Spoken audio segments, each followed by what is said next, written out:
12 seconds. 500 officers. Complete silence. Fort Ord, California. July 1967. The military training facility's main demonstration hall, a converted aircraft hangar with exposed steel beams 30 feet overhead, industrial lights casting harsh shadows across the wooden platform in the center, rows of metal bleachers arranged in a semicircle facing the stage. 500 United States Army officers had gathered that afternoon. Not for combat training. Not for weapons demonstration. They'd been summoned to watch a movie stunt coordinator prove he knew something about fighting. The man's name was Bruce Lee. 30 pounds lighter than most men in the room. 5'7". 135 pounds of precisely calibrated muscle and bone. He stood on the wooden platform wearing black martial arts pants and nothing else, his arms relaxed at his sides, his breathing steady and controlled. Across from him stood Brigadier General Marcus Thorne. 6'2", 220 pounds of military authority wrapped in a dress uniform decorated with 3 rows of combat ribbons. His arms were crossed. His expression was stone. Behind him, 500 sets of eyes watched with varying degrees of skepticism, amusement, and outright dismissal. "Mr. Lee," General Thorne's voice carried across the hall without need for amplification. "We've been told you teach hand-to-hand combat techniques that exceed military standard. We've been told you can demonstrate principles that our training officers should incorporate into curriculum.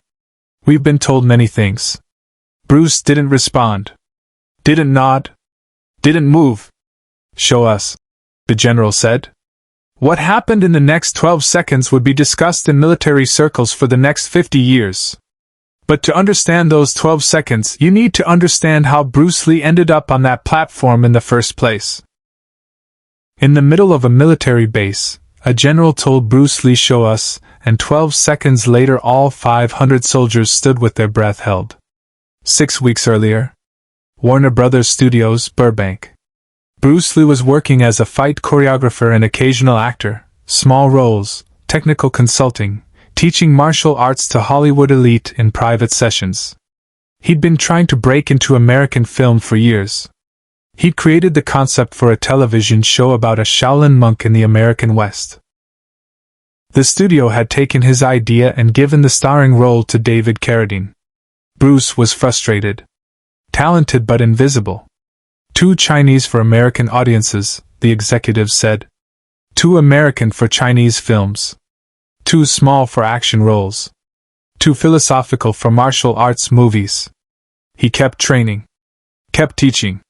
Kept waiting. One of his private students was Colonel Raymond Pierce, stationed at Fort Ord. Pierce had been studying Jeet Kune Do, Bruce's personal martial arts philosophy. For 8 months. He'd watched Bruce spar with students twice his size and end sessions in seconds. He'd felt firsthand what it meant when Bruce demonstrated a technique at quarter speed and it still couldn't be blocked. Pierce believed American military hand-to-hand combat training was 20 years behind where it should be. Too much boxing. Too much wrestling. Not enough efficiency. Not enough precision. Too many movements. Too much wasted energy. He pitched an idea to his commanding officer. Bring Bruce Lee to Fort Ord for a demonstration. Let him show career military instructors what real economy of motion looked like. The response was immediate skepticism. The movie guy, Brigadier General Thorne had said. The stunt man who teaches actors how to fake fight? Sir, with respect, he doesn't fake anything. Colonel Pierce, I have combat instructors who've trained soldiers for 20 years. Men who've served in Korea and Vietnam. Men who understand what real fighting looks like. You want me to bring in a Hollywood choreographer? But Pierce persisted. He showed footage of Bruce demonstrating techniques. He brought testimonials from other students, law enforcement officers, military personnel, professional fighters who trained with Bruce and left humbled. Finally, Thorne agreed. But on one condition. If we're bringing him to this base, if we're taking time away from training to watch a demonstration, then it needs to be definitive. I want every combat instructor on this base present. I want every officer above the rank of captain present. I want 500 men watching. And I want Mr. Lee to know that if he wastes our time, if this is Hollywood theatrics, he will never be invited to a military installation again." Pierce relayed the conditions. Bruce's response was simple. "When?" That's how Bruce Lee ended up standing on a wooden platform in a converted aircraft hangar, facing 500 skeptical military officers and a general who'd made it very clear this was not a friendly audience. General Thorne hadn't finished speaking.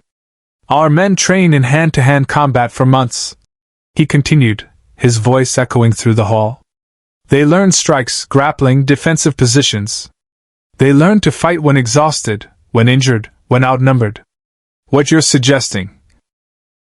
That efficiency matters more than strength, that technique beats conditioning, goes against everything we teach." Bruce finally spoke. His voice was quiet, controlled, but somehow it carried through the entire space. "I'm not suggesting anything, General. I'm offering to demonstrate." "Demonstrate what, exactly?" "That fighting isn't about how much force you generate. It's about how precisely you apply it. That 12 seconds of perfect efficiency beats 12 minutes of wasted movement." A ripple of murmurs went through the assembled officers. Some shifting in seats. A few exchanged glances. Bruce heard someone in the back rows say something about philosophy professor, and someone else laugh. General Thorne uncrossed his arms. 12 seconds. You're saying you can demonstrate a principle worth 500 men's time in 12 seconds? Yes, sir. Then do it. Bruce didn't raise his voice. He didn't have to. Bruce turned slightly, scanning the bleachers. 500 faces staring back. Some curious. Most dismissive. All waiting for him to fail. "I need a volunteer," Bruce said. "Someone who represents your standard training. Someone who thinks strength and size matter more than precision." Silence. Then a voice from the third row. "I'll do it." A captain stood up. 6 feet tall. 190 pounds. 28 years old, with the build of someone who'd spent significant time in the gym. He walked down to the platform, climbed the 3 steps, and stood facing Bruce with confident posture. "Name?" Bruce asked. "Captain Weber. Infantry. 3 years combat instruction experience." "Rules?" "Sir? What would you like the rules to be?" Bruce's tone wasn't mocking. It was genuinely asking. Weber glanced at General Thorne, who nodded slightly. "Full contact. Striking only. First clean hit to the head or body wins." "Acceptable," Bruce said. "One more condition." "What's that?" "If I win, everyone here agrees to watch a 15-minute demonstration of technique. No interruptions. No dismissing what you see because it doesn't match your training." General Thorne stepped forward. "And if Captain Weber wins? Then I leave, and Colonel Pierce apologizes for wasting everyone's time." Thorne considered this. Then nodded. Agreed. The 2 men faced each other on the platform. Weber settled into a boxing stance, hands up, chin down, weight on the balls of his feet. Textbook military combative's position. Bruce stood naturally. Hands at his sides. Weight distributed evenly. He looked relaxed. Almost casual. Someone in the crowd shouted, "Put your hands up!" Bruce didn't respond. General Thorne raised his arm. "On my mark. 3, 2, 1. Begin." Subscribe and leave a comment, because the most important part of this story is still unfolding. Second 1. Weber moved forward cautiously, testing distance. His lead hand flickered out. A probing jab meant to gauge Bruce's reaction speed. Bruce's head moved 3 inches to the left. The punch passed through empty air. Second 2. Weber committed to a combination. Jab cross hook. Proper form. Good power transfer. His fists moved through the space where Bruce's head had been a fraction of a second earlier. Second 3. Bruce hadn't moved his feet. He'd simply swayed, minimal upper body movement, like a reed bending in wind. Weber's punches connected with nothing. Second 4. Weber reset, breathing slightly heavier now. He feinted with his left, then threw a heavy right hand, the kind of punch meant to end things. Maximum commitment. Full body rotation. Second 5. Bruce stepped inside the punch. Not away from it. Into it. His body moved at an angle Weber hadn't anticipated, slipping past the incoming fist with perhaps 2 inches of clearance. Second 6. Bruce's right hand moved. Not a punch. Not yet. Just a positioning. Palm open, fingers extended, placing his hand gently against Weber's exposed ribs. No force. No impact. Just touch. Second 7. Weber realized his balance was gone. Bruce's positioning had put him in a compromised angle. He tried to recover, pulling back, resetting his stance. Second 8. Bruce's hand was still touching Weber's ribs. Still no force applied. Just contact. Demonstrating position. Proving the opening existed. Second 9. Weber threw another punch. This one from desperation more than strategy. Bruce's hand moved from Weber's ribs to redirect the incoming strike. Again, minimal force. Just precision. Just angle. The punch went wide. Second 10. Bruce's other hand came up. Open palm. It touched Weber's chest. Not a strike. Not a push. Just placement. Demonstrating access. Proving that if this were real, the fight would already be over. Second 11. Weber tried one more combination. Everything he had. Hooks, crosses, attempting to overwhelm with volume. Bruce's hands moved like water, deflecting, redirecting, never absorbing impact because he was never where the strikes landed. Each punch found only air. Second 12. Bruce stepped back. Hands returned to his sides. He bowed slightly to Weber. "Thank you, Captain," Bruce said quietly. The hall was silent. Not the silence of anticipation. The silence of 500 men trying to process what they'd just witnessed. Weber stood on the platform, breathing hard, arms still raised, slowly realizing what had happened. In 12 seconds he hadn't landed a single strike. He'd thrown perhaps 15 punches, good punches, trained punches, military standard combatives. Every single one had missed. And Bruce had touched him 5 times. 5 separate moments where, if Bruce had chosen to strike instead of demonstrate, the fight would have ended. Away from the cameras, Bruce made a choice no one expected. General Thorne climbed onto the platform. He walked directly to Bruce, his face unreadable. For a long moment, he simply stood there, studying this small man who just dismantled one of his trained officers without throwing a single strike. "Again," Thorne said. "Sir?" Bruce's expression didn't change. "Do it again. Slower. I want everyone here to see exactly what you did." Bruce nodded. He turned to Weber. "Captain, would you repeat your attack sequence? Same combinations, same speed. But this time I'll move at half speed so they can see the angles." For the next 5 minutes, Bruce and Weber repeated the exchange. Bruce narrating each movement.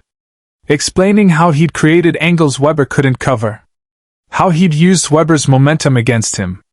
How every deflection had positioned Weber for a counter-strike that never came. Real fighting, Bruce said to the assembled officers, isn't about being stronger. It's about making your opponent commit to positions where strength becomes irrelevant. It's about efficiency. About not being where the attack lands. About controlling distance, angle, timing. He paused, letting that sink in. Your soldiers trained to fight for minutes. They trained to overwhelm. I'm suggesting you teach them to end confrontations in seconds. With precision. With control. With the minimum force necessary. General Thorne's arms were crossed again, but his expression had changed. The skepticism was gone. "Captain Weber," Thorne said. "Your assessment?" Weber, who'd been standing quietly at the side of the platform, stepped forward. His face showed no embarrassment, No ego damage. Just honest evaluation. Sir, in 12 seconds I threw everything I know. And I never came close to hitting him. Not once. He looked at Bruce. I've sparred with dozens of fighters. I've never felt so controlled. Like he knew where I was going before I did. Thorne nodded slowly. Then he addressed the entire hall. Gentlemen, what you just witnessed was a master class in efficiency. Mr. Lee, you have your 15 minutes.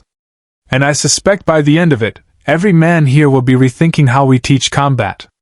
Bruce spent the next 20 minutes demonstrating principles of economy of motion, centerline theory, interception, and simultaneous defense and offense. 500 officers watched in absolute attention. Several took notes. More than a few looked like they were watching magic. But what followed would stay with everyone who witnessed it, forever. When Bruce finished, General Thorne did something unprecedented. He removed his military jacket, the one with 3 rows of ribbons representing 26 years of service, and handed it to Bruce. Mr. Lee, this jacket represents everything I've learned about combat in over 2 decades. Today, you taught me that I still have much to learn. I want you to have this. Not as a trophy. As a reminder that real mastery means staying humble enough to recognize when someone knows something you don't. Bruce held the jacket carefully. General, I can't accept this. You can and you will. Because 3 months from now, I'm going to invite you back. And I'm going to ask you to teach a 2-week intensive course to our senior combat instructors. And when you do, I want you to remember this moment. The moment when 500 skeptical men learned that size doesn't matter nearly as much as precision. Bruce bowed deeply. It would be an honor, sir. The room erupted in applause. Not polite applause. Standing ovation. 500 military officers acknowledging that they'd witnessed something extraordinary. Captain Weber approached Bruce as the crowd dispersed. Mr. Lee, I need to ask. Those 5 times you touched me. If you'd actually struck, you would have been unconscious or incapacitated, Bruce said simply. But that wasn't the point. The point was to show that I could have. That access matters more than power. Weber extended his hand. Bruce shook it. Thank you for the lesson, sir, Weber said. Thank you for being willing to learn, Bruce replied. Share and subscribe. Some stories deserve to be remembered. General Thorne's jacket hung in Bruce Lee's personal training studio for the rest of his life. After Bruce died in 1973, the jacket was donated to the International Martial Arts Museum in Los Angeles. It hangs there today with a small plaque that reads, Presented to Bruce Lee by Brigadier General Marcus Thorne, July 1967. Fort or demonstration. 12 seconds that changed military combat training forever. Captain Weber went on to become a martial arts instructor himself. He never forgot the lesson Bruce taught him, that real fighting isn't about dominance. It's about control. And real masters don't need to hurt you to prove they could. In military hand-to-hand combat curriculum today, several core principles trace directly back to that afternoon in 1967. Economy of motion. Centerline theory. Simultaneous defense and offense. 12 seconds that changed everything.